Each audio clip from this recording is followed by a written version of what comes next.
أعوذ بالله من الشيطان الرجيم. بسم الله الرحمن الرحيم. Welcome! Have you ever just stopped and felt that our universe and even our own lives kind of move to a certain rhythm? A rhythm of opposites, beginnings and endings, joy and sorrow, all coming from one single source? That's exactly the harmony we're going to dive into today. So let's just start with this question. What if every high and every low, every single laugh and every single tear, what if they weren't just random things happening to us? What if they were actually two notes in the same beautiful, divine song? Our guide for this reflection is a truly breathtaking passage from the Quran.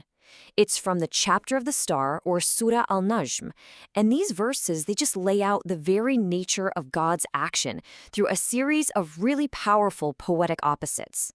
So it begins by setting the stage, telling us where everything is headed. To your Lord is the final end. And then right away, it hits us with these fundamental pairs of human life.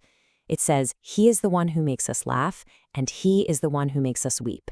He gives death, and He gives life. You see the pattern?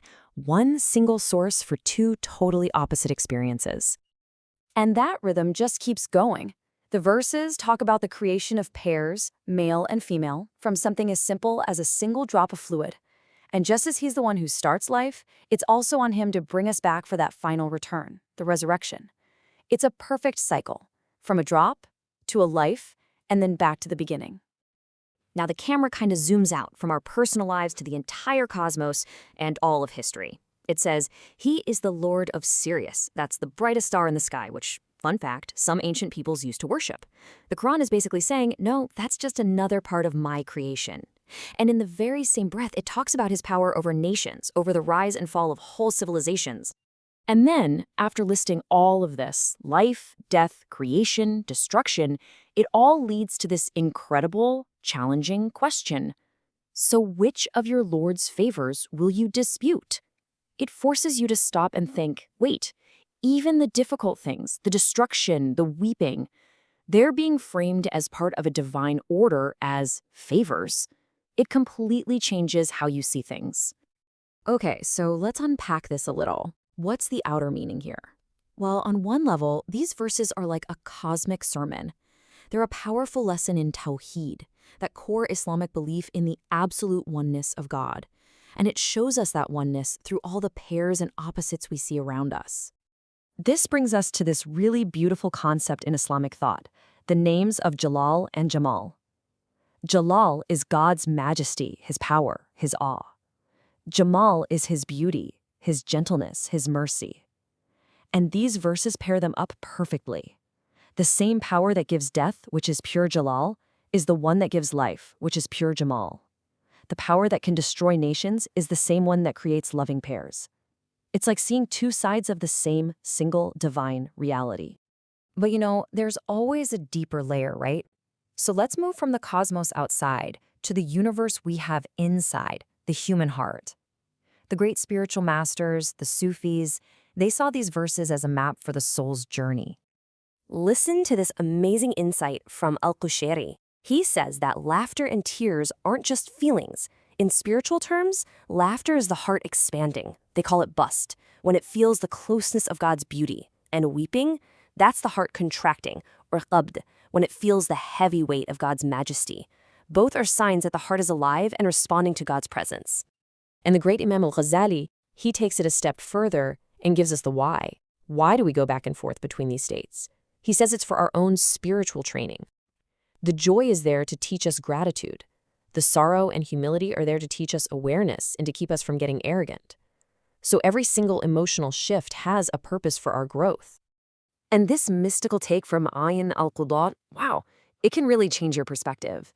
He says that life and death is just another way of saying veiling and unveiling. So death isn't just the end, it's simply a change in what we're able to see. A veil is lifted. And that idea, it can transform our whole relationship with fear. So let's zoom out one more time, because this pattern, this rhythm of duality, it's not just in theology or mysticism. It's a pattern that echoes in the very fabric of our universe, in the language of numbers and even science. Okay, this is really fascinating. There's this ancient system called Abjad, where every Arabic letter has a number value. Well, when you apply it to the key words from these verses, a wild pattern shows up. The word for laugh reduces to 6, which symbolizes motion. Weep and life both reduce to 5 for awareness and renewal. And death reduces to 10 for completion. You get this cycle, 6 to 5 to 5 to 10. It's like the very heartbeat of existence. Motion leading to awareness, leading to renewal, and finally completion and return. And look at how this same idea pops up in science. Physics is basically built on these complementary forces, matter and antimatter, expansion and gravity. Neuroscience has actually found that deep laughter and deep crying activate really similar parts of the brain. And of course, genetics has confirmed that we all begin from a drop, just like the Quran described 1400 years ago. It feels like science is just getting a glimpse of a truth that Revelation declared a long, long time ago. So, this is all really deep and beautiful, but the big question is, what does it mean for you and me, right here, right now? How do we actually live this truth? That's the most important part, bringing this universal rhythm into our own lives. Well, here's the practical advice. First, don't fight the flow. Don't resist those feelings of expansion and contraction in your heart. Try to see both the storm that feels like it's breaking you and the peace that comes after as just two different ways of being close to the divine. So when joy comes, you can say, Ya Mun'im, O bestower. And when loss comes, you can say, Ya Sabur, O patient one.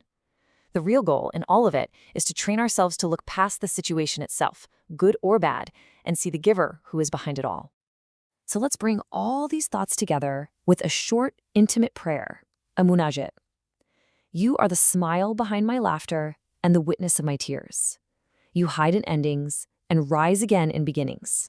Between awe and mercy I wander, knowing both are you.